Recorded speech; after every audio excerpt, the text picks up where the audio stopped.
clock until you can get a disengage up again. So that's the turtle. That's turtle for you.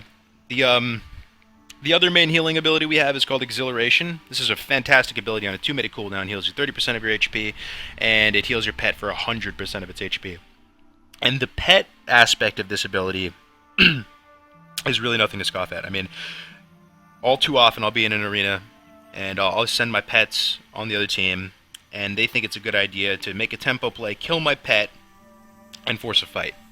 And I'll be one step ahead of them there. I'll wait for my pet to start getting low.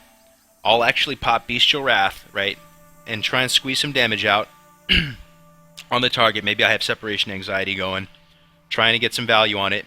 Wait for my pet to get low, get 2 kill commands in while it's low because it starts to do more damage because it's a cunning pet. You know, my pet's about to die. The other team is feeling, you know, good about the situation, and you throw a curveball at them. You instantly heal it for 100% from across the map.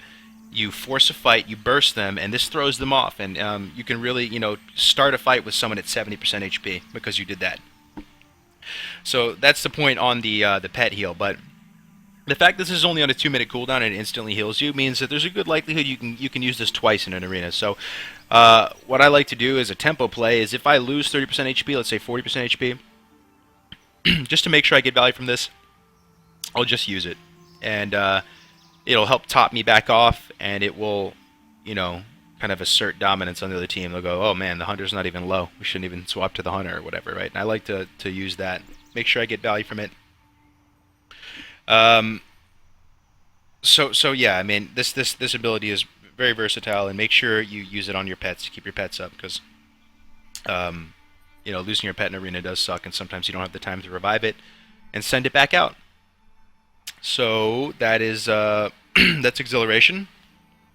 The other healing ability, like a purely healing ability, is going to be through your artifact talent.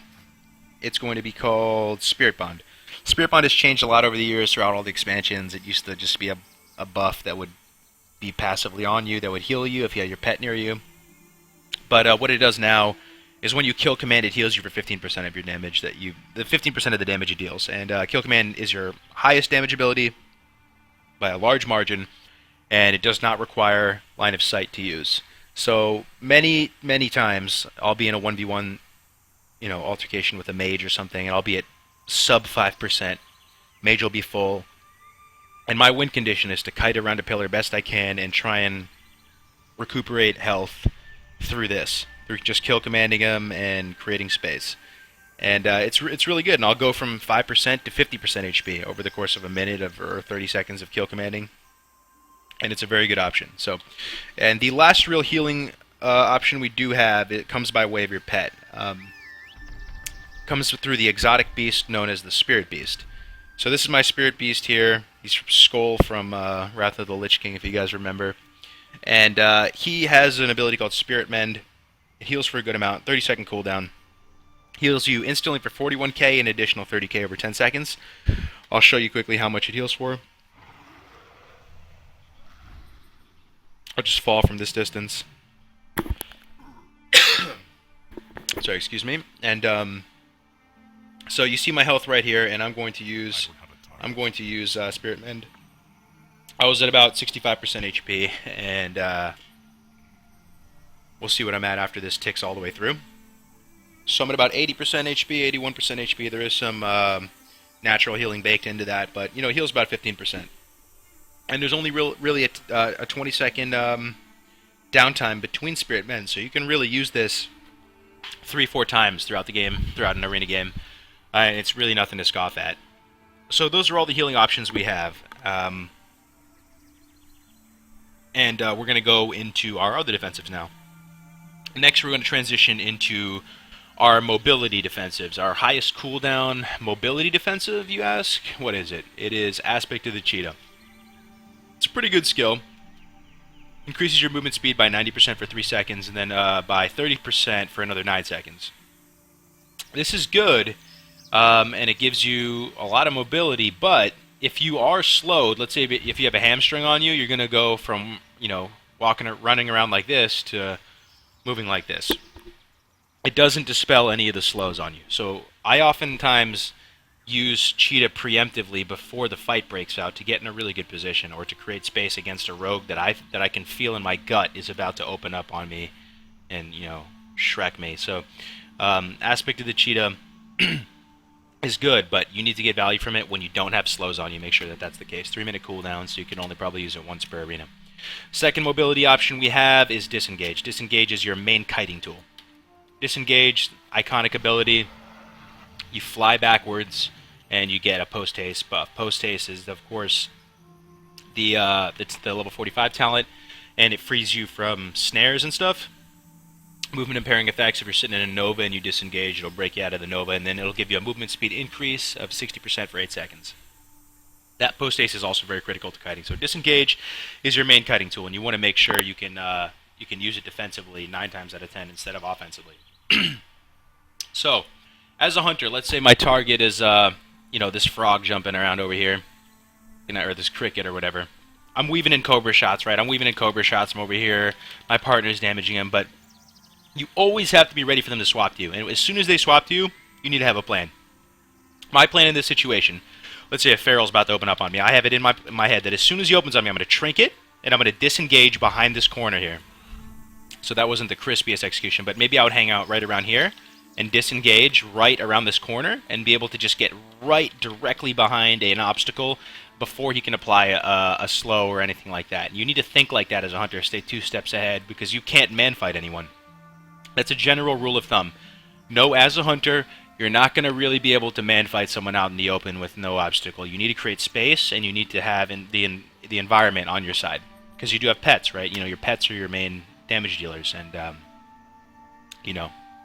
that's kind of the mindset you have to get into. So that's what Disengage looks like. Let me try it again here to show you like a more crispy execution of this. Let's say I'd be fighting right around here. Feral opens up on me, and I disengage right around this corner. And, I'm weaving in shots, always thinking about my next step, the next way to stay ahead of my opponents. And that's it for Disengage. So, what else do we have? This isn't a mobility cooldown, but it is a defensive nonetheless, and a very important one. And that's Roar of Sacrifice. Roar of Sacrifice is a pet you get if you spec your pet Cunning, and you should certainly spec your pet Cunning because that's how good this is. You can cast it on yourself, or you can cast it on a friendly target. And what it does is it makes you essentially immune to critical strikes. It protects a target from critical strikes, but it directs 20% of the damage taken by that target to your pet. But it's not like it's actually critting you and then taking that critical damage and transferring it to your pet. You're just taking non-crit damage, and that non-crit damage, 20% of it is being taken by your pet. So, I mean, honestly, it's not that big of a issue for your pet dying when you have Roar up, but you should keep an eye on it and make, potentially have Exhilaration up for that. And you can also Spirit Mend your pet, right? It doesn't have to be you. So if your pet's low, you can just Spirit Mend your own pet. Let's see what else we need to talk about. So, okay, yeah, another defensive we do have is Feign Death, another very iconic ability. Play dead, and it looks like this. So here I am, Feign Death. Feign Death. The defensive applications of Feign Death. If you have pets on you, they're chomping at you, and you are trying to just absolutely stem as much damage as you can. You're racing a hunter down. You're fighting at a BM. They're fighting you. You want to Feign Death and get their pets off you just for a second, and they're going to put the pets back on you, but you're going to save a couple attacks. And that's one application, right? Another application, if someone's casting a Greater Pyroblast at you, big cast, big spell, this will almost disjoint that. If you Feign Death, they'll lose sight of you, they'll lose target of you, and they'll have to retarget you to cast it. Also, if you spec into survival tactics here, this is also very good. These two options, cat-like reflexes and survival tactics, I bounce between these two all the time. Survival tactics removes all harmful magical effects and reduces damage taken by 99% for 1.5 seconds. So what does this mean? This means that when you Feign Death, you will remove all damage over time abilities, Vampiric Touch, Shadow Word Pain, Curse of Agony, Corruption, whatever it is, any nastiness on you.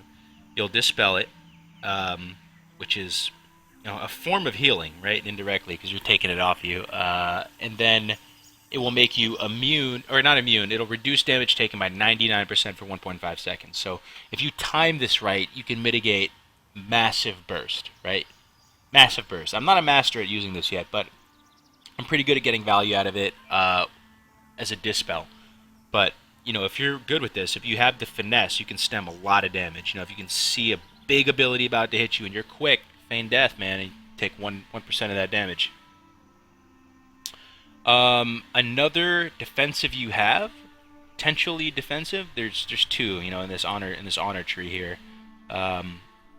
One is Scorpion Sting, right? So you Cobra Shot a target, and it reduces their physical critical strike chance by 50% for 6 seconds. This is a defensive in a way. So if I'm up against double DPS and they're both melee, I will make a conscious effort to keep Cobra Sting up on both of them because it's going to reduce their physical critical strike chance by 50%, and that will, you know, give my team a better advantage.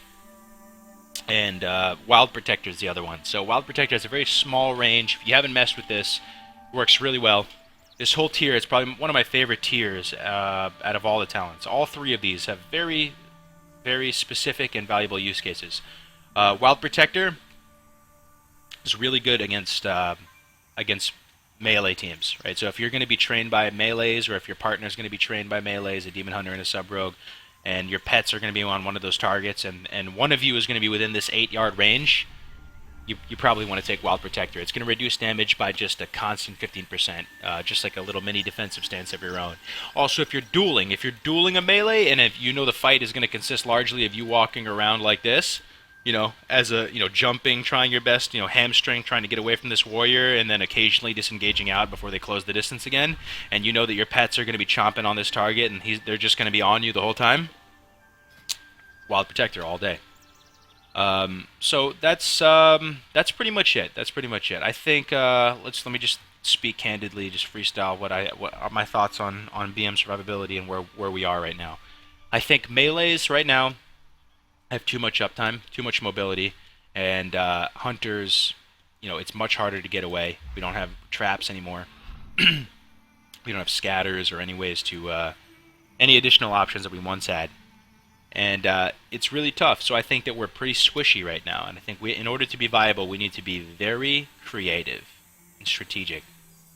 We're not just going to be able to... The playstyle is not pop Bestial Wrath, pop Stampede, global someone, or just totally kill them while your cooldowns are up. That's not the playstyle at all anymore. So I think we're in an okay spot, though. I just think we need to hang in there, and I think there will be a wave of hunter buffs eventually. And that's pretty much it. So that's it for this video.